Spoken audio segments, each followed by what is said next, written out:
जय हिंद दोस्तों, और मैं फिर से स्वागत करता हूं मैं आप लोगों का आपके अपने चैनल लोन हेल्प इंडिया पे। और आज के इस वीडियो में बात करेंगे। आप लोगों को मालूम है रिकवरी एजेंट और बाकी नोटिस कॉल इन सभी को लेके काफ़ी न्यू अपडेट्स आती रहती हैं। आप बात करेंगे कि आरबीआई की क्या नई गाइडेंस है, क्या नई अपडेट है जो 2024 से आप लोगों के लिए पता होना काफ़ी ज़्यादा इम्पोर्टेंट है। क्योंकि अगर आपने भी लोन को डिफ़ॉल्ट किया है, आपने भी किसी एनबीएफसी क्रेडिट कार्ड या फिर बैंक से लोन ले रखा है और अभी तक रीपेमेंट नहीं किया, तो फिर ये खबर आप लोगों के लिए दोस्तों सुनना बहुत ही ज़्यादा ज़रूरी है। तो पूरा वीडियो एंड तक ज़रूर वॉच कीजिएगा, पूरे इंटरेस्ट के साथ वीडियो देखिएगा ताकि आपको जितनी भी सब बातें हैं वो आसानी से समझ में आ सके। तो एक बार फिर से स्वागत करना चाहूँगा मैं आप लोगों का आपके अपने चैनल पर। और अगर आपने अभी तक चैनल को सब्सक्राइब करके बेल आइकन को प्रेस नहीं किया है तो जल्द से जल्द जाइए और जाके सब्सक्राइब करके बेल आइकन को प्रेस कर दीजिए। तो हम लोग यहाँ पे बात करते हैं कि अगर आपने किसी भी एनबीएफसी से लोन डिफॉल्ट किया है या क्रेडिट कार्ड या पर्सनल लोन किसी भी तरीके का आपने लिया होगा, तो पहले आपके ऊपर काफ़ी हैवी पेनल्टी चार्जेस लगते थे।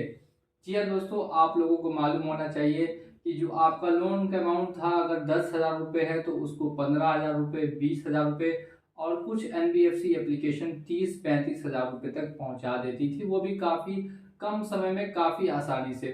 ऐसा क्यों हो पाता था? तो ऐसा होने के पीछे सबसे बड़ा कारण था लेट फाइन एंड चार्जेस। जी हाँ दोस्तों, आपने बिल्कुल सही सुना।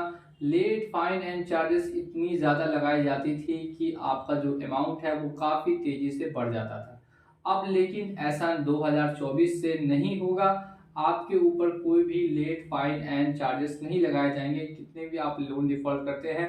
लेकिन ये रूल क्रेडिट कार्ड के लिए लागू नहीं होता, बाकी हर तरीके के पर्सनल लोन के लिए लागू हो जाएगा।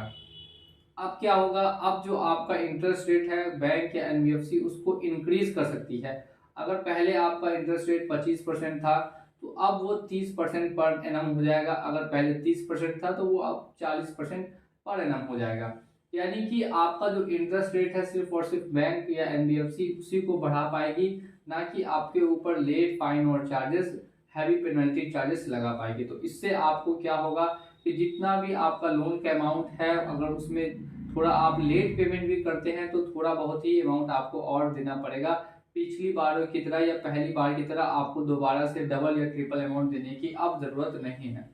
अगर आप पहले से लोन ले चुके हैं और आपके ऊपर पेनल्टी और चार्जेस लग चुके हैं, तो ऐसी कंडीशन में क्या करें, कैसे पेनल्टी और चार्जेस हटवाएं, इसके लिए हमारे चैनल को सब्सक्राइब कीजिए। नेक्स्ट वीडियो में मैं आपको बताऊंगा कि पेनल्टी चार्जेस कैसे हटवाए जा सकते हैं। अब हम लोग बात कर लेते हैं सेकंड नियम के बारे में। जो सेकंड रूल है 2023 में ही लागू किया गया था, लेकिन अभी तक इसको देखा नहीं गया है, कंपनियां फॉलो नहीं कर रही हैं। तो माना जा रहा है 2024 से आरबीआई का ये नियम भी लागू हो जाएगा और 100% होना भी चाहिए। अब इस नियम के तहत क्या कहा जाता है वो आप लोग ध्यान से सुनिए।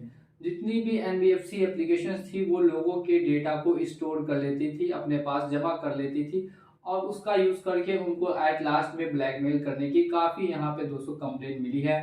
मुझे खुद लगभग ऐसी 2000 से 3000 कंप्लेन मिली है 2023 के अंदर में, जहाँ पे लोगों को ब्लैकमेल किया गया है।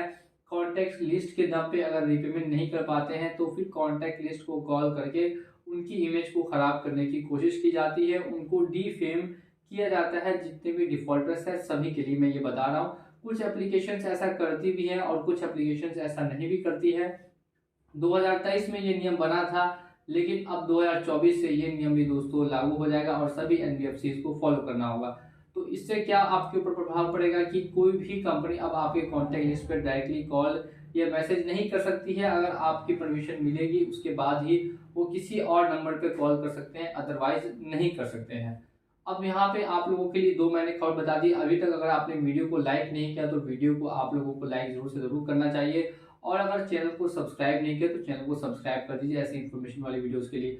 अब हम लोग आ जाते हैं लास्ट और थर्ड, जिसपे कि खुद फाइनेंस मिनिस्टर निर्मला सीतारमन जी ने कहा था कि जो लोन की रिकवरी इंडिया के अंदर में की जा रही है, जबरदस्ती की जा रही है और वो इलीगल तरीके से की जा रही है।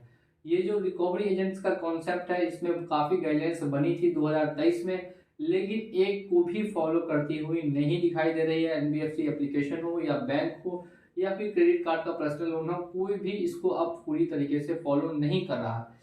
खासकर कि बजाज फाइनेंस और भी कुछ ऐसी बड़ी कंपनियां हैं जो बिल्कुल ही फॉलो नहीं करती हैं और रिकवरी एजेंट एक नहीं 10-10 किसी को भी रिकवरी एजेंट बना के घर पे भेज देती है लोन के रिकवरी के लिए, और लोन ना देने की कंडीशन पे उनके घर से सामान तक उठा के ले जाया जाता है। अब ऐसी दोस्तों क्या गाइडेंस है, इसके तहत मैंने पहले ही बता रखा है कि अगर कोई भी रिकवरी एजेंट आता है तो वो तभी आ सकता है जब आपकी उनसे बात हो चुकी हो, आपने सहमति दी हो कि घर पे आके वो आपसे रिकवरी कर सकता है। अदरवाइज कोर्ट का ऑर्डर आने पर ही किसी के पास अधिकार है कि वो आपके घर पे आए, अदरवाइज किसी के पास इतना अधिकार नहीं है कि वो आपके घर पे आ सके। तो आपको दो बातों का ख्याल रखना है, या तो अगर आप उसको बुला रहे हैं पैसा देने के लिए तो वो आपके घर पे आके पैसा लेकर जा सकता है, या फिर दूसरी कंडीशन ये हो सकती है कि उसके पास कोर्ट से ऑर्डर मिला हो उसको कि जाइए जाके घर पे से रिकवरी कर लीजिए पैसों की, तब वो आ सकता है। अदरवाइज किसी के पास भी इतना पावर नहीं दिया गया है कि घर पे जाके रिकवरी करे। इस बात का भी आपको ख्याल होना चाहिए। सुप्रीम कोर्ट हो या फाइनेंस मिनिस्टर हो या फिर आरबीआई हो, काफ़ी गाइडलाइंस 2020 से इसके लिए लगाई गई हैं, लेकिन अभी तक किसी को भी फॉलो करती हुई नहीं दिखाई दी है, कोई भी बैंक हो या कोई भी एनबीएफसी हो। अब ऐसा क्यों होता है दोस्तों? तो ऐसा होता है मैक्सिमम प्रॉफिट कमाने के लिए। देखिए, आप लोगों के पैसे से ये लोग ज़्यादा से ज़्यादा प्रॉफिट कमाते हैं और आप लोगों से ही इनका बिजनेस चलता है। ये कोई सर्विस प्रोवाइडर नहीं है। पहले लोन क्या थी कि एक तरीके से सर्विस प्रोवाइडर की थी कि कोई भी सर्विस प्रोवाइड करा, लेकिन अब ये लोन जो है वो बिजनेस बन चुका है। सभी लोग बिजनेस कर रहे हैं, प्रॉफिट ज़्यादा से ज़्यादा कमा रहे हैं, अपने इन्वेस्टर्स को ज़्यादा से ज़्यादा रिटर्न्स दे पा रहे हैं। तो बस यहीं तक दोस्तों इनकी कहानी सिमट चुकी है। अब अगर आप सोचते हैं कि लोन से आपका फ़ायदा होगा तो ये बिल्कुल ही गलत है। लोन से आपका नहीं, सिर्फ और सिर्फ बिजनेसमैन कंपनीज का फ़ायदा होने वाला है और आपका होगा सबसे बड़ा लॉस। तो इस लॉस से बचने के लिए क्या किया जाए, कैसे आप इस दलदल से बाहर आ सकते हैं, इन सभी इंपॉर्टेंट जानकारियों के लिए आपको हमारे साथ बना रहना काफ़ी ज़्यादा इंपॉर्टेंट है। तो चैनल को सब्सक्राइब करके बेल आइकन को प्रेस कर दीजिए। चलिए चलता हूँ मैं आज के इस वीडियो में और मिलूंगा आप लोगों से अगली वीडियो में बहुत जल्द। जय हिंद, जय भारत।